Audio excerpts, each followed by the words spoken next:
A long-lasting debate that I'm going to end with evidence so strong that even the most illogical person will start questioning what he was taught about atheism.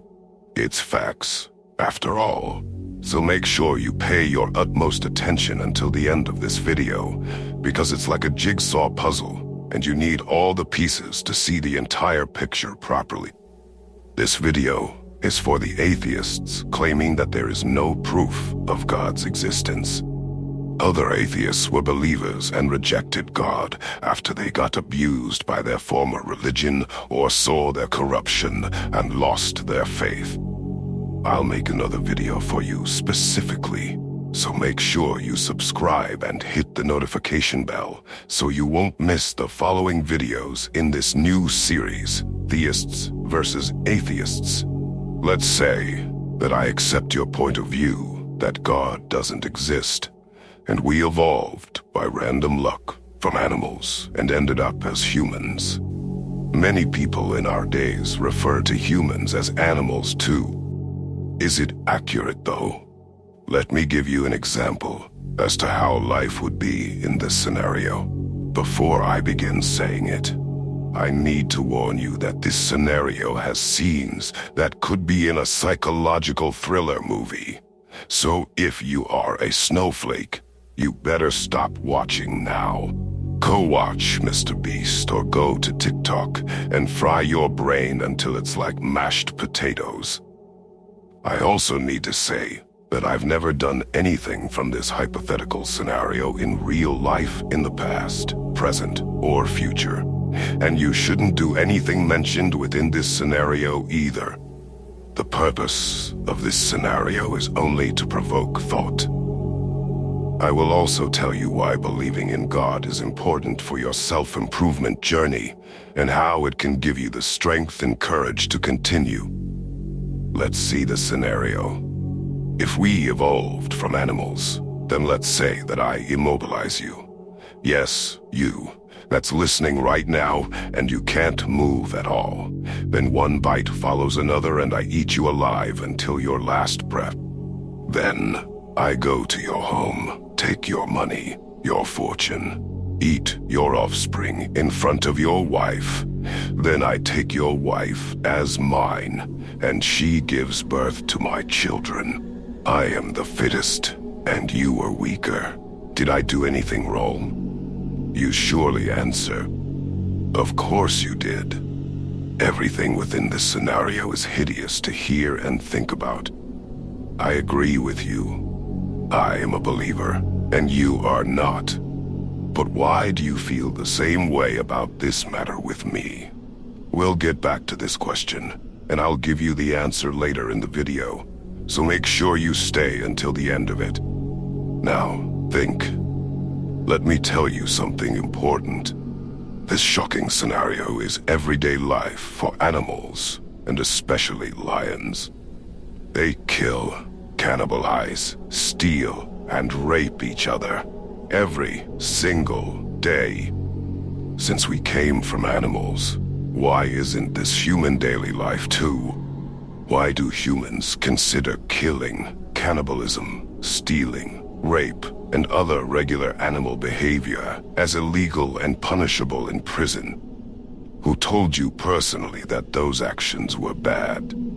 You might say your parents or the government, but who told them? Since God doesn't exist, which human being thought these laws first? This human must have been down in history as the inventor of human moral code, be famous like the presidents of America, and even more famous than them. Can you think who that human is? Think harder. Harder. Nah, I'm just teasing you. No matter how hard you try to think, or even search for the name of this human, you will fail in finding it 100%. Why? Because simply put, this human doesn't exist. You might say Moses wrote them in ancient Israel with the Mosaic Law. Yes, Moses did write these things in the Bible, but why isn't Moses known as the inventor of human moral code? Because he isn't. Since he indeed wrote them, then how isn't he the inventor of morality? Let's see the proof that it wasn't his words, but someone else's. Who was the actual author of the Mosaic Law?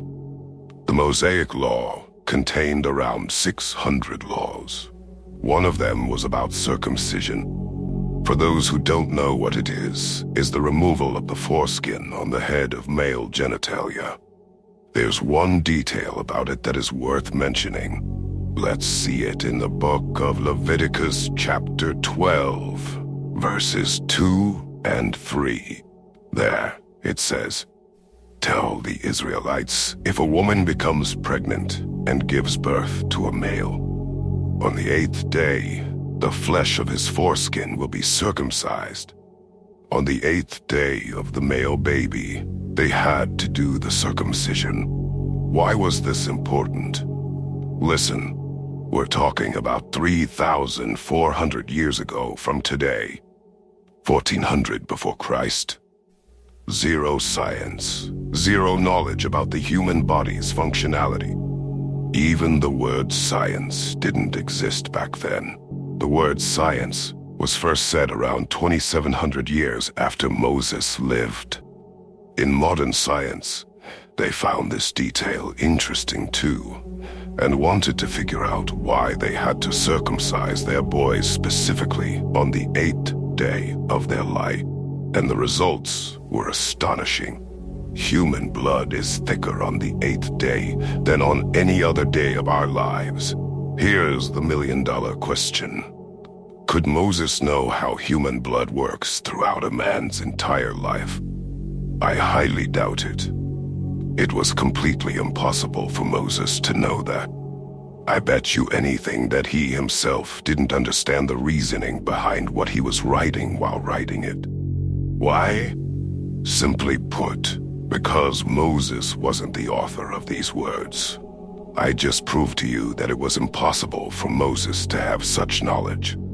Let me show you now the true author of these words.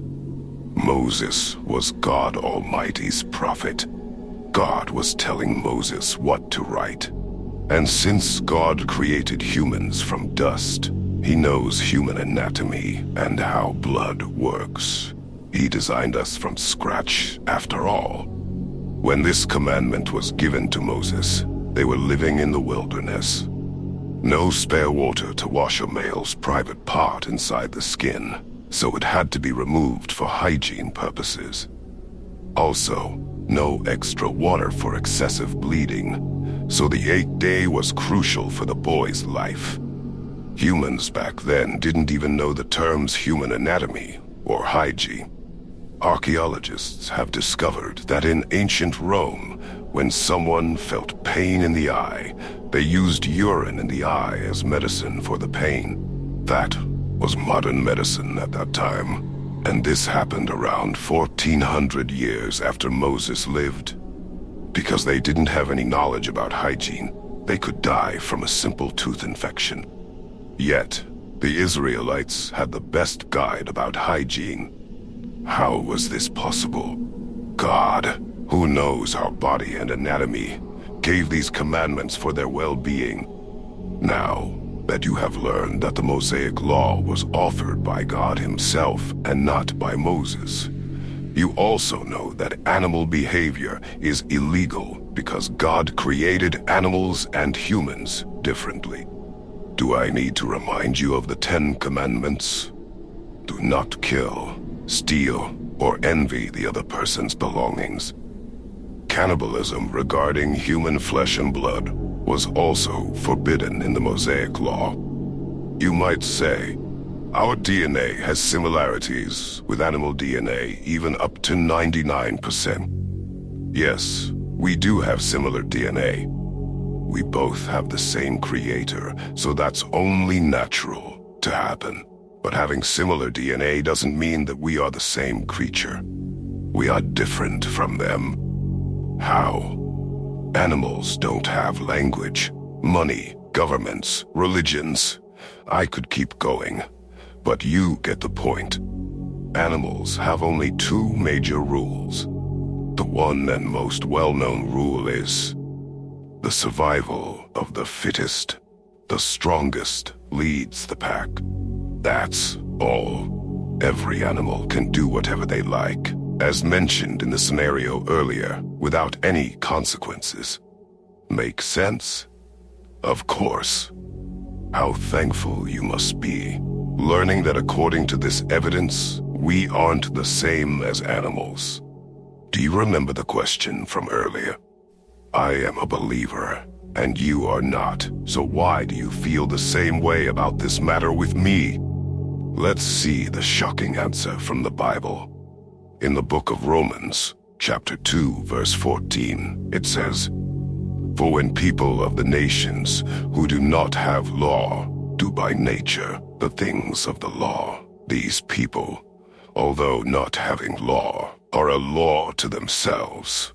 In other words, even though you are an atheist, without God's law, you do by default follow God's law. So your own beliefs are valid proof of God's existence. Your disapproval of animal behavior copied from us humans is valid proof that we aren't animals nor behave in the same manner. You now have the proof that you wanted. God authored the Bible and used prophets to write it. You might say, why didn't he use angels to write it? That's a great question. I'll answer it in another video. Now, here's why it's important for you to believe in God. The person you are looking up to is the level of his strength that you will receive in your self-improvement journey. Believing in God Almighty can only be beneficial for you. I guarantee you that. I'll share more evidence in future videos. Please leave a respectful comment with your ideas of gratitude or why you disagree with this evidence, and I'll use the respectful arguments in the next video. Just saying you're wrong isn't a valid argument.